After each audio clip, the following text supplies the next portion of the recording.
के छ सबैको अगाडि स्क्रिन आएको छ हेर त आएको छ या छैन आएको छ हैन ल यो फर्स्टमा युनिट 1 भनेको छ त युनिट भन्नाले खास कोर्स अफ स्टडीको युनिट 1 हैन हाम्रो बुकको युनिट 1 हो कोर्स अफ स्टडी अनुसार के छ भने क्लासिफिकेसन टेबुलेसन प्रेजेन्टेसन एनालाइसिस यी सबै टपिक्स 3-4 वटा टपिक्सहरु सबै एकै ठाउँमा राखेको छ अब त्यसमा यहाँ छुट्टा छुट्टै राखेको हुनाले यो भित्र यो मात्रै पढ्नु पर्छ भन्ने कुरा मैले फोकस गर्दै जान्छु तिमीहरुको आफ्नो बुक पनि साथमा राख्दै जाऊ अब त्यसमा टिक पनि गर्दै जाऊ किन भन्दा यहाँको यो सबै अहिले भर्खरै सार्न सक्छौ भन्ने छैन पछाडी फोकस गर्दा केमा गर्नुपर्ने रहेछ भन्ने कुरा एउटा माइन्ड मेकअप बनाएर बस अब यहाँ इन्ट्रोडक्सन भन्नाले स्ट्याटिस्टिक्सको डेफिनेसन यो टपिक्स भित्र इन्ट्रोडक्सन भन्ने जुन टपिक्स राखेको छ नि हाम्रो बुकमा त्यो भित्रबाट मात्र के जान्दाखेरि ठीक हुन्छ भने स्ट्याटिस्टिक्सको पहिलो डेफिनेसन जान स्ट्याटिस्टिक्स भनेको के हो त यसका कतिवटा एप्रोचहरु छन् स्ट्याटिस्टिक्सको डेफिनेसन जान्ने यसको प्रमुख उद्देश्य छ what do mean by statistics भन्ने आयो भने कुन चाहिँ डेफिनेसन लेख्ने त बुकमा हेर्दा दुईटा डेफिनेसन लेखिएला त्यहाँ हेर्दा पढ्दै गर्दाखेरि अर्थात आफै पढ्दै गर्दाखेरि डेफिनेसन भेटाउँछ कि भेटाउँदैन हो त्यसको लागि मैले हेल्प गर्नु पर्यो यसमा सबभन्दा बढी फोकस गर्ने जस्तो स्ट्याटिस्टिक्स डिफाइन गर्दै गर्दाखेरि हेर है यहाँ दुईटा सेन्सको छ अरे के एउटा सिंगुलर सेन्स अर्को प्लुरल सेन्स स्ट्याटिस्टिक्स भन्ने वर्डलाई दुई तरिकाले डिफाइन गरिन्छ एउटा सिंगुलर सेन्समा यो क्लासिकल डेफिनेसन भन्छ अर्को प्लुरल सेन्समा यो भनेको अहिलेको नयाँ डेफिनेसन प्लुरल सेन्समा र सिंगुलर सेन्समा हुन दुईवटै के छ भन्दाखेरि भ्यालिड छ तर सिंगुलर सेन्सले चाहिँ पार्टिकुलर कुरा मात्र गर्छ भने प्लुरल सेन्सले इन जनरल कुरा गर्छ कि त्यही भएर हामीले जान्नु पर्ने what do mean by statistics मात्र भन्यो भने हामी सिंगुलर सेन्समा यसरी डिफाइन गर्छौं भने प्लुरल सेन्समा यसरी डिफाइन गर्छौं भनेर दुईटै दिनुपर्ने हुन्छ अनि what do mean by statistics in singular sense भन्यो भने सिंगुलर सेन्सको लेख्दिए हुन्छ प्लुरल सेन्स भन्यो भने अब इन जनरल सेन्स भन्यो भने प्लुरल सेन्सको लेख है अब त्यो भने स्ट्याटिस्टिक्सको डेफिनेसन भित्र अब हामीलाई खास चाहिने कुरालाई यो सिंगुलर सेन्समा हामी अहिलेसम्म जति प्रोब्लमहरु गर्दै आएका छौं त्यो सबै सिंगुलर सेन्स भित्रै छौं हामी अब सिंगुलर सेन्स भित्रको जम्मा 5 वटा पोइन्टहरु मात्र सम्झ्यौ भने स्ट्याटिस्टिक्स सजिलै डिफाइन गर्न सक्छौ 5 वटा पोइन्टहरु के हुन् भन्दा फर्स्टमा कलेक्सन अफ डाटा सेकेन्डमा अर्गनाइजेसन अफ डाटा थर्डमा प्रेजेन्टेसन अफ डाटा फोर्थमा एनालाइसिस अफ डाटा र फिफ्थमा इन्टरप्रिटेसन अफ डाटा राइट यो 5 वटा वर्डहरु याद गर्यौ भने हामी सजिलै गरी अगाडि बढ्न सक्छौं जस्तो यहाँ भएको पहिलो वर्ड हेर त पहिलो काम के हुन्छ स्ट्याटिस्टिशियनले गर्ने पहिलो काम के हुन्छ डाटा कलेक्सन गर्न फिल्डमा जानुपर्छ डाटा कलेक्सन भनेपछि पहिलो काम के रहेछ डाटा कलेक्सन गर्नु रहेछ अनि डाटा र्यान्डमली कलेक्ट गरेर लिएर आउँछौ र्यान्डमली कलेक्ट गरेर लिएर आउँदै गर्दाखेरि अनि ल्याएर त्यसलाई मिलाएर जस्तो टेबलमा मिलाएर राख्छौ अथवा क्लास बनाएर राख्छौ फ्रिक्वेन्सीको रूपमा राख्छौ त्यसलाई चाहिँ के हुन्छ अर्गनाइजेसन त्यसलाई डाटा मिलाउने पहिला र्यान्डमली फिल्डमा गएर र्यान्डमली डाटा लिने दोस्रो के गर्ने डाटालाई मिलाउने अर्गनाइजेसन अफ डाटा अनि त्यो मिलाइसके पछाडी के गर्ने त भन्दा अब त्यहाँबाट आउने रिजल्टलाई लएर केमा ग्राफमा लएर प्रेजेन्ट गर्न सक्छौ जस्तो पाइ चार्ट बनाउन सक्छौ लाइन ग्राफ बनाउन सक्छौ सिम्पल बार डायग्राम बनाउन सक्छौ होगी बनाउन सक्छौ यिनीहरु सबै के गर्ने भन्दाखेरि अब ग्राफमा गएर डायग्राममा गएर राखेर त्यो आएको रिजल्टलाई हामी प्रेजेन्ट गर्न सक्छौं है पहिलो डाटा कलेक्सन प्रोसेस दोस्रो अर्गनाइजेसन भनेपछि त्यो डाटा कलेक्ट गरेकोलाई मिलाउने तेस्रो त्यसलाई ल्याएर प्रेजेन्ट गर्ने चौथो एनालाइसिस गर्ने अब एनालाइसिस कसरी गर्ने त भन्दाखेरि हामी विभिन्न टुल्सहरु पढेका छौं जस्तो मेजर अफ सेन्ट्रल टेन्डेन्सी भित्र मिन मेडियन मोड पार्टिसन भ्यालुहरु कर्मश पढेका थियौ दोस्रो मेजर अफ डिस्पर्सन है मेजर अफ डिस्पर्सन भनेको के त अब यो भित्र धेरै पढाएको थियो होला मेजर अफ डिस्पर्सन भित्र रेन्ज पढ्यौ क्वार्टाइल डेभिएसन पढ्यौ मिन डेभिएसन पढ्यौ हैन अनि त्यसपछि स्ट्यान्डर्ड डेभिएसन पढ्यौ अथवा त्यसलाई लएर कर्ममा राख्दै गर्दा लरेन्ज कर्वबाट पनि हामी यसलाई एक्सप्लेन गर्न सक्छौं भनेको थियो अनि कोरिलेसन रिग्रेसन यस्ता यी सबै पढेका छौं नि यी भनेका सबै के हुन् त एनालाइसिस गर्न सहयोगी टुल्सहरु हुन् जब डाटालाई मिलाएर राखिसकेका छौँ भने अब एनालाइसिस गर्ने बेलामा यसको मिन यति छ त्यस कारण यो कारणले राम्रो हुनुपर्छ, अर्थात् यसको मेडिन यति छ त्यस कारण यो के हुनुपर्छ, यो कारणले अब यो बेटर हुने ठाउँ इन्टेलिजेन्स छ, अर्थात् डाटाको प्रकृति अनुसार कि हामी पढ्ने बेलामा के चाहिन्छ भनेको थियौँ नि त्यही अनुसार हामी त्यही अनुसार के हुनुपर्छ, क्वालिटेटिभ डाटा छ भने जस्तो कोरिलेसनै निकाल्नु पर्यो भने क्वालिटेटिभमा के कोरिलेसन निकालिन्थ्यो, दोस्रो बोलिज कोफिसिएन्ट निकालिन्थ्यो होइन ओपनिङ डाटाको लागि। अनि जस्तो क्वान्टिटेटिभ डाटा रहेछ भने काल पियर्सन कोरिलेसन कोफिसिएन्ट निकालिन्थ्यो। अब यस्ता कुराहरू मैले त्यो पढाउने बेला कर्मश धेरै कुरा यो कुरा फोकस गरेर मात्रै केही हुँदैन, पछि कुन चाहिँ टुल्स प्रयोग गर्ने भन्ने कुरा नेचर जान्नुपर्छ भनेको थिएँ नि। अनि त्यस्तै गरी रिग्रेसन भनेको अहिलेको कन्डिसन यस्तो छ भने भोलिको कन्डिसन कस्तो होला अथवा हिजोको कन्डिसन कस्तो थियो भनेर यो फ्युचर प्रिडिक्सन गर्नदेखि लिएर जस भविष्यवाणी गर्नलाई प्रयोग गरिन्थ्यो यो रिग्रेसन इक्वेसन। अनि त्यसपछि मेजर अफ डिस्पर्सन, अब त्यसमा कति ठुलो ग्याप छ अर्थात् सानो ग्याप छ त्यो ग्यापको हेर्ने काम गर्थ्यो यो मेजर अफ डिस्पर्सनले। अब मेजर अफ सेन्ट्रल टेन्डेन्सी, अब यसको एभरेज कस्तो छ भनेको यो सबैलाई मिल्ने गरी निकालिएको सिंगल पोइन्ट कति ठुलो छ अथवा कति सानो छ त्यसलाई हामी मेजर गर्न सक्थ्यौँ। त्यस्तै गरी स्कुनेस कुटोसिस थियो, यो सबै एनालाइसिसको पार्टमा आउँथ्यो। अनि त्यस पछाडि अब लास्टमा यो सबै हेरिसकेपछि आफ्नो कन्क्लुजन त दिनु पऱ्यो नि, हो त्यसको लागि इन्टरप्रिटेसन भन्यो। फाइनल स्टेप भनेको अब गिभ द कन्क्लुजन, यो कारणले यो नै ठिक छ, यो कारणले हाम्रो डाटा भ्यालिड छ, यसरी भन्न सकियो भने जस्तो डाटा कलेक्सन गर्ने पहिला, त्यसपछि त्यसलाई ल्याएर मिलाउने अर्गनाइजेसन गर्ने, त्यसपछि त्यसलाई प्रेजेन्ट गर्न सकिन्छ। अर्गनाइज गरिसकेपछि त ओ यस्तो रिजल्ट आउँदो रहेछ नि हामीले लिएको डाटाको भनेर एउटा पाइ चार्ट बनाएर टक्क टाँग्यो भनेपछि त्यसलाई प्रेजेन्टेसन भन्छ। अनि खास यसको मेन स्टेप भनेको एनालाइसिस भन्ने हो र एनालाइसिस पछाडिको कन्क्लुजन अनि हामी दिन सक्छौँ। अब मेन स्टेपमा हामी एनालाइसिसका टुल्सहरू धेरै पढिसकेका छौँ, त्यही भएर त्यो टुल्सहरू लगाएर हामी एनालाइसिस गर्नु पऱ्यो र आफ्नो कन्क्लुजन दिन सक्नु पऱ्यो। हो यस्तो प्रोसेसलाई हामी स्ट्याटिस्टिक्स भन्छौँ, केमा भन्दा सिङ्गुलर सेन्समा है। यो सिङ्गुलर सेन्सभित्रै हामी डुलिरहेका छौँ, त हामी प्युर सेन्समा पुग्न सकिसकेका छैनौँ अहिलेसम्म। त्यही भएर हामीलाई अहिले थोरै मात्र स्ट्याटिस्टिक्स त जस्तो म्याथमेटिक्स पढ्दा जस्तै स्ट्याटिस्टिक्स भन्ने छुट्टै ब्रान्च छ कि, जस्तो 11-12बाट डिग्रीसम्म जाँदै गर्ने स्ट्याटिस्टिक्सको डिपार्टमेन्टै छुट्टै छ हेर। त्यस कारण अब हामीलाई स्ट्याटिस्टिक्स सिङ्गुलर सेन्स पनि सबै पढ्नु भ्याएको छैनौँ क्या। त्यस कारण अब यो भित्र धेरै कुराहरू छ, हामीलाई जति चाहिन्छ त्यति मात्र अहिले हेरौँ। त्यही भएर अब डिफाइन स्ट्याटिस्टिक्स भन्दै गर्दा सिङ्गुलर सेन्समा हामी यसरी अगाडि बढ्न सक्छौँ भनेर यिनी वर्डहरू पक्का पनि याद गर्छ होला, पहिलो फोकस गर्नुपर्ने ठाउँ होइन। अब दोस्रो फेरि के छ भने definition of statistics in popular sense. अब प्युलर सेन्स भनेको इन जनरल इन ब्रोड, यसले प्युलर सेन्स भन्दा बित्तिकै त्यो सिङ्गुलर सेन्स कामै नलाग्ने हो भन्न खोजेको होइन, धेरैको एप्रोच फरक छ, ब्रोड एनालाइसिस हो यो।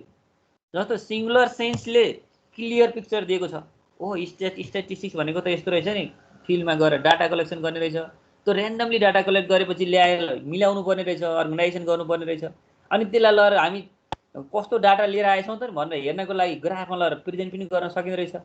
अनि त्यस पछाडि त्यो त्यहाँभित्रबाट त्यो स्ट्याटिस्टिकल टुल्स लगाएर एनालाइसिस गर्न सकिँदो रहेछ र कन्क्लुजन निकाल्न सकिँदो रहेछ। यस्तो प्रोसेसलाई स्ट्याटिस्टिक्स भन्ने रहेछ भनेपछि यसलाई क्लियर पिक्चर आयो नि हाम्रो दिमागमा। तर इन जनरल सेन्सको लागि क्लियर पिक्चर नआउन सक्छ, यस्तो यस्तो भएमा मात्र स्ट्याटिस्टिक्स हुन्छ भनिदिन्छ यसले। त्यही भएर यो जनरल सेन्स मात्र हो। जनरल सेन्समा के हुनुपर्छ त स्ट्याटिस्टिक्स हुनलाई? Statistics are the aggregate of fact, तथ्यहरूको एग्रिगेट हुनुपर्छ अरे स्ट्याटिस्टिक्स भनेपछि कोठामा बसेर मनगणन्ते डाटा लेख्यौँ भने त्यसलाई स्ट्याटिस्टिक्स भनिँदैन भनौँ है। यो के हुनुपर्छ? फ्याक्टहरूको एग्रिगेट हुनुपर्छ भने। अनि statistics are affected by multiplicity of cases, धेरै कारणहरूले यो स्ट्याटिस्टिक्सलाई प्रभाव पार्न सक्छ। फिल्डमा जाँदै गर्दाखेरि जस्तो बाढी पहिरो आएको बेलामा सर्वेक्षण गर्यो भने छुट्टै धेरै के हुन्छ, एउटा व्यक्तिले दिने एन्सर फरक पर्छ।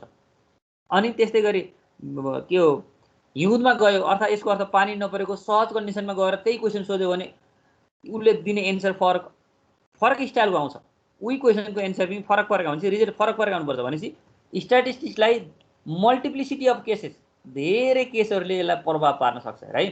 अनि स्ट्याटिस्टिक्स आर न्युमेरिकल्ली एक्सपेक्ट, तर स्ट्याटिस्टिक्सले के कुरा स्वीकारेको छ भने हामी गएर के अरे डाटा कलेक्सन गऱ्यौँ भने त्यसलाई नम्बरमा व्यक्त गर्ने गरी डाटालाई लिएर आउनुपर्छ भन्छ, न्युमेरिकल्ली एक्सप्रेस नम्बरमा। जस्तो एग्रिगेट अफ फ्याक्ट भन्ने पहिलो पोइन्ट यो भित्र हेर है, प्लुरल सेन्समा यो फ्याक्टहरूको एग्रिगेट हो अरे, अनि यसलाई धेरै केसहरूले प्रोभाइड के अरे एफेक्ट गर्न सक्छ। त्यस पछाडि यसलाई नम्बरमा व्यक्त गर्न सक्नुपर्ने हुन्छ, न्युमेरिकल्ली एक्सप्रेस। तीनवटा पोइन्ट। चारवटा पोइन्टमा statistics are enumerated or estimated according to the reasonable standard of accuracy. Statistics कहिले इनुमेरेटेड भनेको 1 by 1, हाम्रो यो bureau of statistics, Nepal bureau of statistics अर्थात् तथ्याङ्क विभाग छ नि, केन्द्रीय तथ्याङ्क विभाग, जसले जनगणना राष्ट्रिय जनगणना गर्दै गर्दाखेरि इन्युमिरेटेड 1 by 1 हरेक टाउका गनेर अगाडि जाने। अर्थात् इस्टिमेटेड भनेको कस्तो भने थोरै पार्ट लिएर गेस गर्ने के। अब सानो पार्ट चाहिँ हामीले लिने, स्याम्पल लिने, अनि स्याम्पल लिएर एउटा रिजल्ट निकाल्ने र अनि त्यसपछि टोटल्ली पपुलेसनमा पनि यही हुनसक्छ भनेर गेस गर्ने। यसरी इन्युमरेटेड अर्थात् इस्टिमेटेड, इन्युमरेटेड 1 by 1 गरिएको पनि हुनसक्छ, अथवा इस्टिमेटेड भनेपछि स्याम्पल लिएर गेस गरिएको पनि हुनसक्छ भन्यो भने। अनि त्यस्तै गरी statistics are collected in a systematic manner भनेपछि यो एउटा सिस्टम बनाएर गइएको हुन्छ स्ट्याटिस्टिक्स। अब डाटा लिने क्रममा एउटा सिस्टम बिना हामी बाहिर जान सक्दैनौँ। सिस्टम भनेको सुरुमै हामी डाटा लिन जाँदैछौँ भने मैले यो क्वेसन सोध्छु, यो यस्तो यस्तो व्यक्तिलाई यस्तो यस्तो क्वेसन सोध्छु भने पहिले माइन्ड मेकअप भएर एउटा सिस्टममा गएनौँ भने हाम्रो रिजल्ट जे आउनु पर्ने त्यसको उल्टो आउँछ। त्यहाँदेखि यो एउटा सिस्टममा चल्नुपर्छ, सिस्टमेटिक म्यानर हो। अनि statistics are collected for the predetermined purpose. अब स्ट्याटिस्टिक्स त म डाटा लिन जाँदैछु भने कुन पर्पजको लागि जाने हो त, एउटा उद्देश्य नभइकन म फिल्डमा जान्छु त, त्यसो भने यहाँ प्री डिटरमाइन्ड पर्पजको लागि स्ट्याटिस्टिक्स कलेक्ट भएको हुनुपर्छ, डाटा कलेक्ट भएको हुनुपर्छ। अनि statistics should be placed in relation to each other. त्यसो भने हामी डाटा लिँदै गर्दाखेरि एउटा गाउँबाट लिएको डाटा र अर्को गाउँबाट लिएको डाटाको रिलेसन हुनुपर्छ अरे। एउटामा र अर्कोमा रिलेटेड भएन भने त्यो रिलायबल हुँदैन। त्यसकारण अब हेरौँ त, यहाँ 7वटा पोइन्टहरू यति भएमा त्यो स्ट्याटिस्टिक्स हामीले त्यो डाटा कलेक्सन गरेको जुन कलेक्टेड डाटा छ नि त्यसलाई हामी बल्ल स्ट्याटिस्टिक्स भन्न सक्छौँ भनेर यसलाई जनरल सेन्समा के यो के हुन्छ ब्रोड सेन्समा प्रयोग गर्दै गर्दा स्ट्याटिस्टिक्सलाई यसरी पनि प्रयोग गरिन्छ भनेर यिनी पोइन्ट लेख्यो भने पनि त्यसलाई अन्यथा छैन। तर यो कम्तीमा यी 7वटा पोइन्टहरू जस्तो सिङ्गुलर सेन्सको पहिला लेख्ने अनि प्लुरल सेन्समा यसरी प्रयोग गरिन्छ भन्यो भने स्ट्याटिस्टिक्सको डेफिनेसन कम्प्लिट हुन्छ राइट। सिङ्गुलर सेन्स त अनिवार्य लेख्नै पर्यो, अनि प्लुरल सेन्समा यसरी पनि लिन्छ, इन जनरल इन ब्रोड सेन्समा स्ट्याटिस्टिक्सलाई यसरी पनि हामी लिन्छ भन्न सक्यौँ र यिनी कम्तीमा अगाडिका 5वटा पोइन्ट अहिलेका 7वटा पोइन्ट भनेपछि 12वटा पोइन्ट सम्झ्यो भने बल्ल स्ट्याटिस्टिक्स डिफाइन गर्न सकिन्छ। अब यसपछि यसमा निकै गर्नुपर्ने पार्ट भनेको डिफाइन स्ट्याटिस्टिक्स। यसलाई डिफाइन गर्ने बेला अब यी पोइन्टहरू बसेर अलिअलि नसम्झे त हुँदैन, पक्का पनि सम्झिन्छ। अब के फोकस गर्नु पर्छ किनभने बुकमा त धेरै कुरा छ, मैले के फोकस गर्नुपर्ने त्यति मात्रै यहाँ स्लाइडमा। अनि अब फेरि कहिलेकाहीँ what are the function of statistics भन्यो भने त्यहाँ हेर्नु 6वटा फङ्सनहरू छ, यसलाई एक्सप्लेन पनि गरेको छ। स्ट्याटिस्टिक्स सिम्प्लिफाई द कम्प्लेक्सिटी, धेरै जटिल कुरालाई यसले सिम्प्लिफाई गरिदिन्छ। Statistics present the fact in the definite form. अब यसलाई डिफाइनेट फर्ममा भनेपछि नम्बरमै व्यक्त गर्न सकिन्छ नि त, त्यो डिफाइनेट बनाएर यसलाई फ्याक्टलाई डिफाइनेट फर्ममा व्यक्त गर्न सकिन्छ।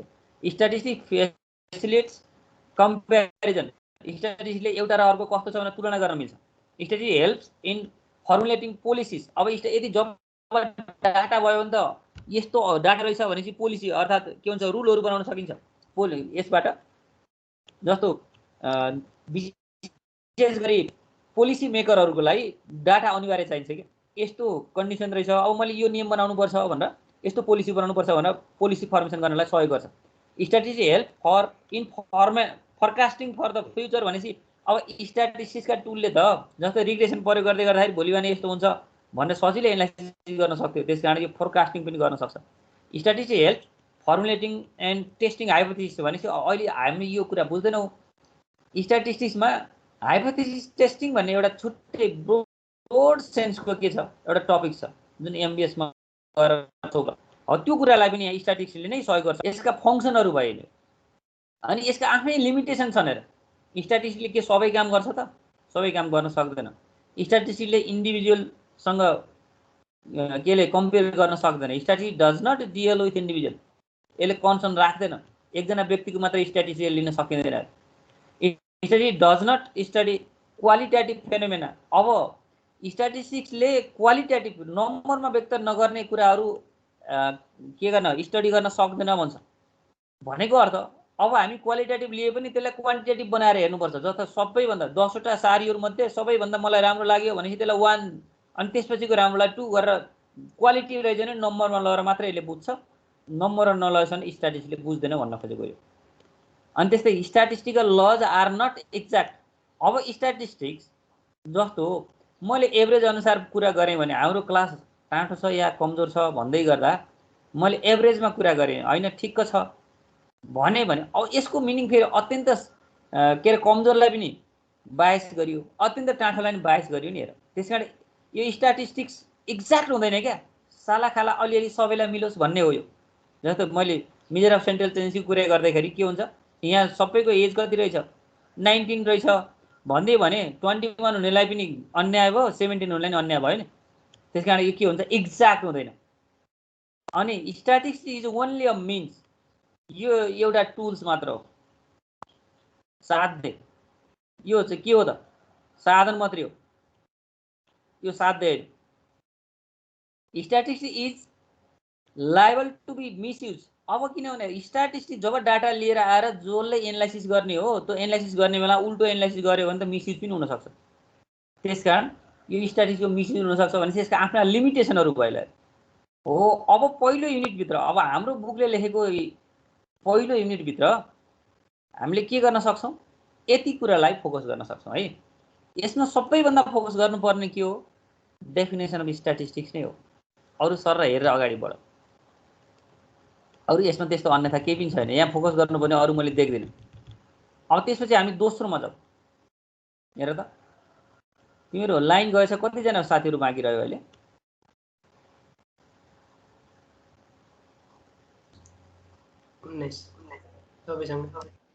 सबैसँग डाटा लिएर अगाडि बढाएको छौ क्या हो? ल अब अर्को दोस्रोमा हेर है, दोस्रोमा के पढ्ने? जस्तो पहिलोमा डेफिनेसन अफ स्ट्याटिस्टिक्स अनिवार्य पढ्नु। दोस्रो कलेक्सन अफ डाटा भनेको छ नि। अब डाटा कलेक्सन गर्ने दुईटा प्रोसेस हुन्छ कि, एउटा प्राइमेरी डाटा हुन्छ, अर्को सेकेन्डरी डाटा हुन्छ। कसैले लिएको डाटाबाट नि हामी डाटा कलेक्सन गर्न सक्छौँ। जस्तो लाइब्रेरीमा गएर विभिन्न डाटाहरू हामी लिएर आउन सक्छौँ नि, त्यो सेकेन्डरी सोर्स हो, सेकेन्डरी डाटा हो। होइन साँच्चीकै फिल्डमा जाने हो भने त्यो प्राइमेरी डाटा हुन्छ। त्यही भएर यहाँ डाटा कलेक्सन अफ डाटा भनेको छ नि, डाटा कलेक्सन गर्ने बेला अब यहाँ प्रोसेसहरू बताउँछ। अब यसको मेन उद्देश्य के हो, त्यो प्राइमेरी डाटा कसरी कलेक्सन गर्ने र सेकेन्डरी डाटा कसरी कलेक्सन गर्ने। प्राइमेरी डाटा कलेक्सन र सेकेन्डरी डाटा कलेक्सन भने के हो त्यति कुरामा फोकस गरे हुन्छ यसमा, यो कलेक्सन अफ डाटाभित्र। त्यहाँभन्दा बढी गइराख्नु पर्छ जब मलाई लाग्दैन। अब हामीलाई अब डाटा कति दुईटा टाइपको हुन्छ, एउटा primary data, first person researcher आफैले फिल्डमा गएर लिएको डाटालाई प्राइमेरी डाटा। रिसर्चर फिल्डमा त होइन, फिल्डमा जाँदै गर्दा अरूले लिएको डाटाबाट अगाडि बढ्यो भने त्यो सेकेन्डरी डाटा हो। भनेपछि फर्स्ट पर्सन आफैले होइन कि अरू कसैले डाटा लिएर फेरि त्यसलाई डिपेन्ड गरेर डाटा कलेक्सन गर्यो भने सेकेन्डरी डाटा, नत्र भने आफै लिएको डाटालाई प्राइमेरी डाटा भन्छ। जस्तो प्राइमेरी डाटालाई कसरी डिफाइन गर्ने भन्ने कुरा यहाँ भनिदिएको छ। The data originally collected for the first time for the purpose this own inquiry by an investigator is called primary data है। पहिलो पटक आफ्नै परेको लागि आफैले लिएको डाटा छ भने, आफैले लिएको डाटा त्यसलाई हामी के भन्छ, प्राइमेरी डाटा भन्दो रहेछ। त्यस के हुन्छ, एकपटक आफूले लिएको ठाउँमा अर्कोले लिएको रहेछ र अर्कोले लिएको डाटा अनुसार भन्नु पर्यो भने त्यो चाहिँ फेरि के भयो, डाटा उसले त लिन सक्ने भयो। जस्तो एकजनाले रिसर्च गरेर एउटा आर्टिकल पब्लिस गर्यो, पढेर उसले त्यहाँबाट पनि फेरि अर्को तेस्रो व्यक्तिले यो यसको अनुसार यति यति रहेछ भनेर फेरि डाटा कलेक्सन गर्न सक्छ नि। हो त्यति बेला के हुन्छ, त्यो सेकेन्डरी सोर्स भयो, अर्कोको अनुसार भन्ने भयो। सिधै आफू नै फेस गरेर लिएको डाटालाई प्राइमेरी डाटा भन्छ। अनि त्यसपछि सेकेन्डरी डाटा भनेको मैले अघि नै बताइसकेँ। दोस्रो, the data which is not originally collected but obtained from any published or unpublished source are called secondary data. Publish source हुन नि सक्छ, अनपब्लिश सोर्स हुन नि सक्छ। अनपब्लिश सोर्स भन्नाले जस्तो थेसिसहरू ती पब्लिस भएका त हुँदैनन्, लाइब्रेरी जाँदाखेरि त अरूले गरेका थेसिसहरू हेर्न पाइन्छ, त्यो थेसिसमा डाटा कलेक्सन भएको हुनसक्छ, त्यस कारण त्यहाँबाट लिन सकिन्छ। पब्लिस या अनपब्लिस सोर्सबाट अरूले कलेक्ट गरेको डाटाबाट डाटा कलेक्सन गरिन्छ भने त्यसलाई हामी सेकेन्डरी डाटा भनिन्छ। अनि अब what is the difference between primary data and secondary data भन्यो भने त सामान्य बनाएर लेख्न सकिहाल्छ। पहिलो पटक के अरे रिसर्चरले आफै फिल्डमा गएर लिएको डाटालाई प्राइमेरी डाटा र फिल्डमा नगइकन फिल्डमा गयो भने जस्तो लाइब्रेरीलाई फिल्ड सोच्ने हो भने अरू कसैले लिएको डाटाको सहयोगद्वारा डाटा लिइन्छ भने त्यसलाई हामी सेकेन्डरी डाटा। अब यो कुरा बुकमा हेरौँ इन डिटेलमा, यो जे बुकमा जे छ अक्षरशः मैले त्यही राखिदिएको छु यहाँ। अब यही अनुसार अगाडि बढौँ। हामीले जे फोकस गर्नुपर्ने मैले फोकस गर्ने कुरालाई मात्र यहाँ अगाडि देखाएको छु है। अब प्राइमेरी डाटा कसरी कलेक्सन गर्न सकिन्छ त नि, हेर है। हामीलाई define the what do you mean by primary data, explain one type of one method of primary data। अब डिटेलमा कलेक्सन प्राइमेरी डाटा जस्तो डाटा त्यसमा हेर है, कसैको म्युट गर्नुपर्ने छ, म्युट गरेर ल। डाइरेक्ट पर्सनल इन्टरभ्यू जस्तो method of data collection, primary data collection गर्ने मेथडहरूमा हामीसँग 6वटा मेथडहरू छन्। एउटा डाइरेक्ट पर्सनल इन्टरभ्यू, सिधै व्यक्तिलाई भेटेर पर्सनल्ली इन्टरभ्यू लिएर डाटा कलेक्सन गर्न सक्छ। इन्डाइरेक्ट ओरल इन्टरभ्यू जस्तो ओरल इन्टरभ्यू भनेको सामान्य टेलिफोन गरेर पनि व्यक्तिबाट डाटा लिन सक्छ नि। त्यही भएर अब प्राइमेरी डाटा लिने बेलामा डाइरेक्ट भेटेर पर्सनल्ली इन्टरभ्यू लिन पनि सक्ने भयो, अनि इन्डाइरेक्ट ओरल इन्टरभ्यू लिन पनि सक्ने भयो। अहिलेको विभिन्न माध्यमबाट ओरल्ली भोइस सुनेर के गर्ने डाटा कलेक्सन गर्न सक्ने भयो। अनि इन्फर्मेसन थ्रु द करस्पोन्डेन्स, अब इन्फर्मेसन थ्रु द करस्पोन्डेन्स भनेको कस्तो हो भने तिमीले क्वेसनका सेटहरू बनायौ। जस्तो तिमीले कहिलेकाहीँ क्लासमा ल्याएर कुनै सरहरूले के दिनुहुन्छ, ल यो फर्म भर्नु पऱ्यो, टिक लगाउनु पऱ्यो भनेर 4-5वटा अप्सन भएका क्वेसन, माथि क्वेसन तल अप्सन यस नो यस्तो भन्ने टिक लगाउनु छ नि कहिलेकाहीँ रिसर्च पर्पजको लागि। त्यो के हो त भन्दाखेरि कुनै सहयोगीलाई पठाएर जस्तो यहाँबाट यो फर्म भरेर लिएर आउनु पऱ्यो भन्दै गर्दा नि त ओरिजिनल डाटा हो नि त। करस्पोन्डेन्स भनेको के हो त, जस्तो मैले रिसर्च गर्नु पर्यो भने मैले कोही एकजनालाई एउटा क्लासमा त्यो क्वेसनआर लिएर पठाएँ। अब त्यो क्वेसनआर भित्र गएर त्यो फिल्डमै सब प्रत्येक व्यक्तिसँग टच भएर ल्याएको त्यो के हो त एन्सर हो नि, हो त्यसलाई इन्फर्मेसन थ्रु द करस्पोन्डेन्स भन्छ। त्यो पनि के हो, तेस्रो मेथड रहेछ। कुनै करस्पोन्डेन्सलाई इन्फर्मेसन लिनलाई फिल्डमा पठाएर ल्याएकोको लागि पनि प्राइमेरी डाटा नै भनिन्छ। अनि मेल क्वेसनआर मेथड भनेको कस्तो भने अहिले सबभन्दा बढी प्रयोग अहिलेको अवस्थामा यो मेथड प्रयोग भएको छ, यो मेल क्वेसनआर मेथड। अब क्वेसनआर नै मेल गरिदिने अरे, अनि त्यसपछि मेलमा उसले रेस्पोन्स गरिदिन्छ। जस्तो क्वेसनआर बनायो अनि सम्बन्धित व्यक्तिहरूमा के गरिदिने, मेल गरिदिने, अनि उसले आफूले सबै के गर्छ त्यो पढेर टिक लाउँछ, अर्थात् त्यसको एन्सर दिइसक्छ, अनि फेरि रेस्पोन्स के हुन्छ रिसिभ गरिदिन्छ। त्यो पनि प्राइमेरी डाटा नै हो। अनि सेड्युल सेन्ड थ्रु द इन्युमरेटर भन्यो। अब सेड्युल सेन्ड थ्रु द इन्युमरेटर भन्नाले यसलाई यस्तो काउन्ट गरिन्छ, अहिले हामीलाई अहिले सबभन्दा बढी प्रयोग भएको गुगल फर्म हो। गुगल फर्ममा त्यो त्यहाँ के गरेको हुन्छ, इन्युमरेटरहरूद्वारा के हुन्छ त्यो सेड्युल, त्यहाँ पनि क्वेसनका सेड्युलहरू पठाइन्छ। अब यसलाई पहिला कसरी हेरिन्थ्यो भन्दा अहिले त जस्तो यो हुलाकहरूको काम अलि कम हुन थाल्यो। सम्बन्धित व्यक्तिलाई त्यो मेल गर्ने ठाउँमा चाहिँ के गर्ने, सेड्युल नै पठाइदिने के सम्बन्धित व्यक्ति। जस्तो एउटा चिठी पठाए, सम्बन्धित व्यक्तिको नाउँमा चिठी पठाइदिने भने उसले चिठी रिसिभ गर्नुपर्ने हुन्छ। हो त्यसरी जस्तो क्वेसनआरहरू बनाउने अनि हुलाक मार्फत हुन्छ अथवा अरू कुनै माध्यमद्वारा हुन्छ। सम्बन्धित व्यक्तिकोमा यो पठाइदिने यसका क्वेसनआरहरू, अनि उसले एन्सर के दिएर अनि फेरि उसले पठाइदिएर रिसिभ गरियो भने अब के गर्ने, सेड्युल के हुन्छ, पुरै इन्युमरेटर द्वारा सेड्युलै सेन्ड गरिदिने र डाटा कलेक्सन गर्ने हो। यसरी यी 5वटा मेथडबाट हामी प्राइमेरी डाटा कलेक्सन गर्न सक्दो रहेछौँ। तर यसको इन डिटेलमा त केमा छ, हाम्रो बुकमा छ है। यो बुकमा मैले यस्ता यस्ताहरू छन् मात्र भने मैले, यो डिटेलमा मैले भनेको छैन।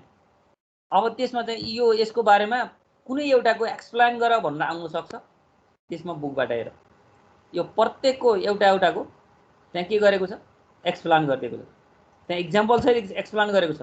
तिनीहरू मध्ये कुनै एउटा एक्सप्लेन गर्न जानेर बस्नु।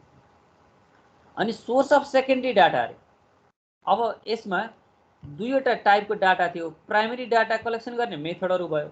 अब सेकेन्डरी डाटा त अब के गर्ने, कुनै स्रोतबाट लिने हो नि। अब के हुन् त भन्दा पब्लिक सोर्स, अनपब्लिक सोर्सहरू हुन्। जस्तो पब्लिक सोर्समा के हुन सक्छन्, अफिसियल रिपोर्टहरू हुन सक्छन्, पब्लिकेसनहरू हुन सक्छन्, सेमी अफिसियल पब्लिकेसन हुन सक्छन्, प्राइभेट पब्लिकेसन हुन सक्छन्, यिनीहरू पब्लिक सोर्समा पर्छन्। अनि अनपब्लिक सोर्समा जस्तो हाम्रो कलेजका थेसिसहरू हुन सक्छन् हैन। अब त्यो के हुन्छ, डकुमेन्टको रूपमा रहने तर बाहिर पब्लिस नगर्ने, तिनीहरूलाई अनपब्लिक सोर्स भन्छ। अनि यस पछाडि हामीलाई यसबाट कस्ता कस्ता क्वेसनहरू सोधेका छन् ल एकपटक हेर त। What do you understand by the collection of data, describe the different methods of collecting primary data भनेर हेर त। What do mean by understand the collection of data, data collection भन्नाले के बुझ्छौ भन। अनि describe the different methods of collecting the primary data, primary डाटाका कतिवटा मेथड छन्, त्यहाँ अघि 5वटा छन् नि। अब डाटा कलेक्सनको बारेमा के बुझ्छौ भनेपछि अब डाटा कलेक्सनको बारेमा लेख्नु पर्यो। रिसर्चको पर्पजको लागि डाटा कलेक्सन गर्दाखेरि के गर्नु पर्यो, अब यो फिल्डमा जान सकिन्छ अथवा सेकेन्डरी डाटा लिन सकिन्छ। त्यही भएर रिसर्च पर्पजको लागि डाटा लिने प्रोसेसलाई कलेक्सन अफ डाटा भनिन्छ भनेर अगाडि जानु पर्यो। अनि जुन दुई तरिकाको हुन्छ, एउटा प्राइमेरी डाटा, अर्को सेकेन्डरी डाटा कलेक्सन भन्नु पर्यो हैन। प्राइमेरी डाटाको बारेमा थोरै एक सेन्टेन्स लेख्नु पर्यो, सेकेन्डरी डाटाको बारेमा थोरै एक सेन्टेन्स लेख्नु पर्यो। अनि यसले केलाई फोकस गरेछ भने describe the different method of collecting the primary data, primary data collection गर्ने डिफरेन्ट मेथडहरू के लेख भने अघि मैले भनेको थिएँ नि 5वटा मेथडहरू सरर लेख्नु पर्यो। अनि distinguish between the primary data and secondary data, in what circumstances are the two methods suitable. अब के फरक छ त दुईटामा भन। अब कस्तो कस्तो बेलामा प्राइमेरी सुइटेबल हुन्छ, कस्तो कस्तो बेलामा सेकेन्डरी सुइटेबल हुन्छ। जस्तो सानो एरिया रहेछ त्यसको लागि, अर्थात् थोरै रकम रहेछ, थोरै रकममा के अरे नजिकको फिल्ड रहेछ भने त्यति बेला प्राइमेरी डाटा कलेक्सन गर्न सजिलो होला। नत्र भने के अरे रकम थोरै भएको बेलामा हामीलाई के हुन्छ, सेकेन्डरी डाटा कलेक्सन गर्न सजिलो होला।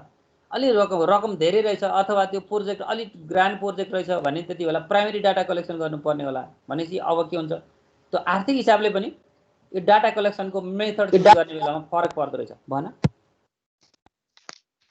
कोही बोल्दै थियो?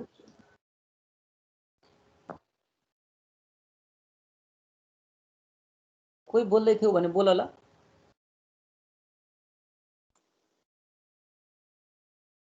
मैले आवाज फेरि सुनिनँ ल। अब यहाँ भएको हेर न, कर्म छ कस्ता कस्ता क्वेसनहरू आउन सक्दो रहेछ भन्ने कुरा त तिमीहरूको यो बुकबाटै राखिदिएको मैले एक्सर्साइज। यहाँ प्रायः जसो इक्जाममा आएको भनेर साइडमा लेखिदिएको रहेछ। त्यही भएर अब जस्तो यहाँ सेकेन्डरी डाटा डिफाइन गरेर भनौँ, प्राइमेरी डाटा डिफाइन गरेर भनौँ। अब जस्तो क्वेसनर मेथड भने के हो भन्यो, स्टेट द पोइन्ट्स। अब यिनीहरू क्वेसनर बनाउनुभन्दा पहिला के ड्राफ्ट गर्नुपर्ने हुन्छ, यो सबै डिटेलमा अगाडि लेखेको छ है। अथवा तिमीलाई सेटिस्फाई हुने गरी बुकमा भेटेन भने कम्तीमा यहाँ जे भन्छ त्यही सर र गुगलमा टाइप गर है। माथि गुगल सर्चमा गएर यो क्वेसन नै टाइप गर त। तिमीलाई चाहिएका कतिवटा एन्सर चाहिन्छन् त्यतिवटा एन्सर दिन्छ भने सर र पढ 2-4वटा। अनि तिमीहरू मध्येबाट एउटा कन्क्लुजन कुन सुइटेबल लाग्छ त्यसलाई अगाडि सेलेक्ट गर्न पनि सक्छौ, अन्यथा छैन। तर पहिलो फोकस हाम्रो बुकलाई गर। हाम्रो बुकमा यदि एन्सर पाइएन भने त्यो दोस्रो अल्टरनेटिभ पायो। यसको स्टार्टको बारेमा त यति धेरै मेटेरियल पाइन्छ हेर, जुनसुकै वर्डको बारेमा पनि। अब यहाँ difference between primary data and secondary data भन्यो भने 5-7वटा पोइन्टहरू टेबल बनाएर मजाले राम्रो बनाएर दिएको छ। त्यहाँ खोज्नु, यो अब अलिअलि खोज्न जान्नुपर्छ हामी यही अनुसार। अब यो भित्र प्रयोग गर्नुपर्ने जस्तो दोस्रो टपिकभित्र के पढ्नुपर्ने रहेछ भन्ने कुरा बुझ। दोस्रो टपिकभित्र के पढ्नुपर्ने रहेछ, मात्र डाटा कलेक्सनका टाइपहरू प्राइमेरी डाटा र सेकेन्डरी डाटालाई फोकस गर्नुपर्ने रहेछ। त्यति भयो हामीलाई पुग्छ। अब तेस्रो क्लासिफिकेसन एन्ड प्रेजेन्टेसन भनेको छ है। अब classification and presentation of data भनेको छ। अब यो क्लासिफिकेसन र प्रेजेन्टेसन हामी अर्को दिनबाट एक्सप्लेन गरौँ, किन भन्दा तिमीलाई यहाँभन्दा बढी फेरि अलि धेरै हुनसक्छ कि आज यदि त तयारी गर्नु पऱ्यो नि, यहाँ मैले मात्रै एक्सप्लेन गरिदिएर भएन। अब आज के गर भने आजको होमवर्क पहिलो स्ट्याटिस्टिक्सको डेफिनेसन, अब त्यहाँ बुक हेरेर त्यो डेफिनेसन अफ स्ट्याटिस्टिक्स तयारी गर एउटा। दोस्रो चाहिँ अब टाइप अफ अब source of data, primary data र सेकेन्डरी डाटाको बारेमा यहाँ धेरै इक्वेसनहरू छन् हो। यिनी क्वेसनको एन्सर गुगल सर्च गरेर भए पनि, अर्थात् पहिलो बुकबाट खोज, भएन भने गुगल सर्च गरेर भए पनि इक्वेसनै टाइप गरेर पनि त्यहाँ सबै कुरा आउँछ। यिनीहरूको यी 7वटा क्वेसन प्लस त्यो एउटा क्वेसन, 8वटा क्वेसनको यदि एन्सर तयार गरेर बस्यो भने आजलाई यहाँभन्दा बढी पढ्नुपर्छ जस्तो लाग्दैन, किन यहाँ मैले मात्रै पढाएर भएर तिमीहरूले पनि थोरै धेरै तयारी त गर्नु पर्यो। अनि अब क्लासिफिकेसन चाहिँ र त्योभन्दा पछाडिको टेबुलेसन क्लासिफिकेसन हामी अर्को दिनमा पढौँला।